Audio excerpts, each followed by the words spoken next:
As my parents began yet another lecture about being responsible with money, the Manhattan sunset spilled gold across the floor-to-ceiling windows.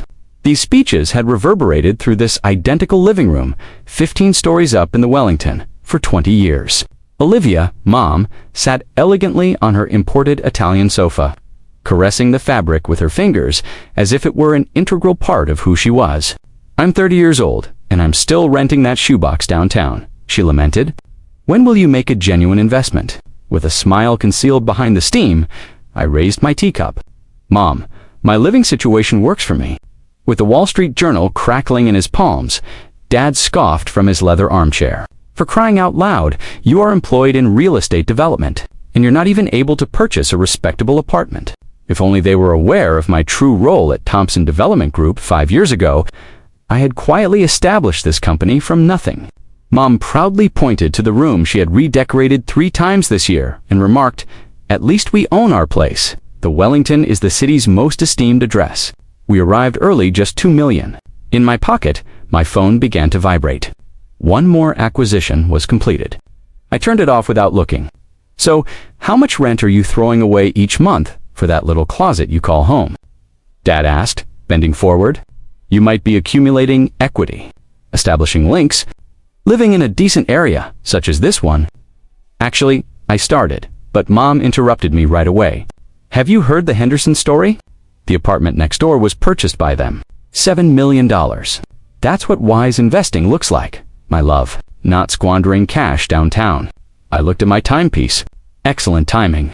I put down my cup and calmly remarked, "Speaking of investments, have you received the new building ownership notice yet?" Dad scowled. I looked him in the eyes and said, "What notice?" "Last month, the Wellington's owners changed. Every resident was informed," I stated calmly. "Last month, the ownership structure was altered." "It's not possible," Mom yelled. "The board would have informed us. We are the original members."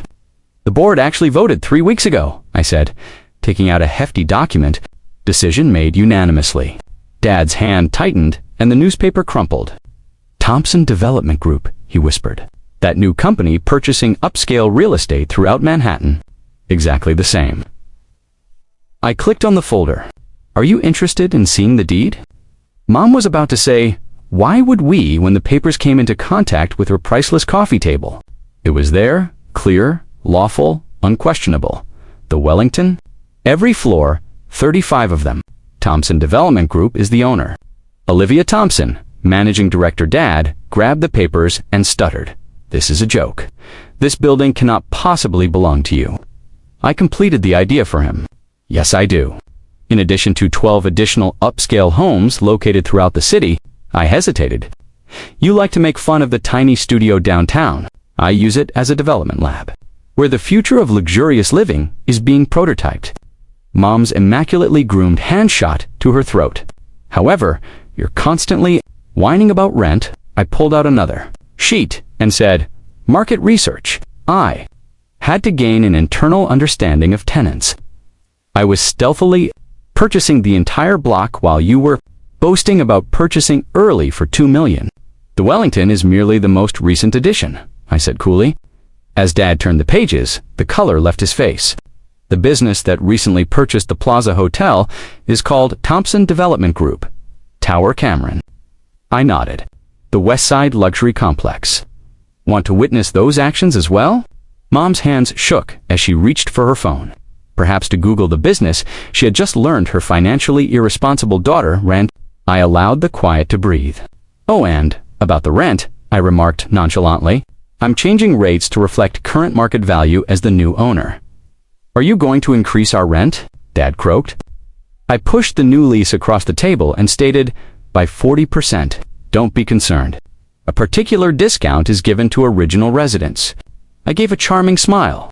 "Family pricing." My mind replayed years of financial responsibility lectures. I casually remarked, "I might need to review that policy." Long shadows stretched across the apartment my parents had formerly occupied like a trophy as the sunset deepened. Finally realizing that their daughter owned not only this apartment, but the entire building and the majority of the surrounding neighborhood, they sat frozen. I stood up and said, "The new lease terms begin next month." Oh, and your envelope has the renovation timetable. Every unit is being upgraded to have complete smart home integration. At the door, I hesitated. For the past year, my downtown location has been testing the systems. Olivia, Mom muttered, trembling. I said, putting my bag over my shoulder. All those times we told you to invest in property, I simply assumed there would be more than one apartment. I made one final spin back at the door, technically, my door, and the $7 million unit owned by the Hendersons. I'm transforming it into a collaborative, creative workspace. For the sole sake of status, prime real estate shouldn't remain vacant. When reality finally set in, Dad's newspaper tumbled to the ground behind me. Panic erupted in the esteemed lobby of the Wellington the following morning. The Thompson Development Group's redevelopment plans were displayed in stark clarity as residents gathered around the recently placed digital announcement board. Integration of smart homes, systems for sustainable energy, communal areas. But what about our exclusivity? The sound of Mrs. Henderson's demand reverberated off the marble, wearing the same basic attire that my mother had made fun of at dinner. I emerged from the private elevator that had been installed just last week. There was silence in the lobby. "Good morning," I said with a smile. "I hope that everyone has received their updated lease agreements." Mrs. Henderson stumbled. "Olivia, you're the new owner, right?" I pulled up the building specifications on the board and said, "The very same. We start step 1 today. The Wellington is set to become the first fully integrated smart luxury home in Manhattan." People started asking questions. Protests ensued. Someone yelled, "The fitness center is turning into a co-working space." But where will our private yoga sessions take place? I changed screens and said, "In the rooftop wellness center." Glass walls that retract. Gardens that are vertical. I grinned. The one derived from that pointless sustainability project that my mother claimed I was squandering time on. Pale and restless, Mom emerged from the standard elevator.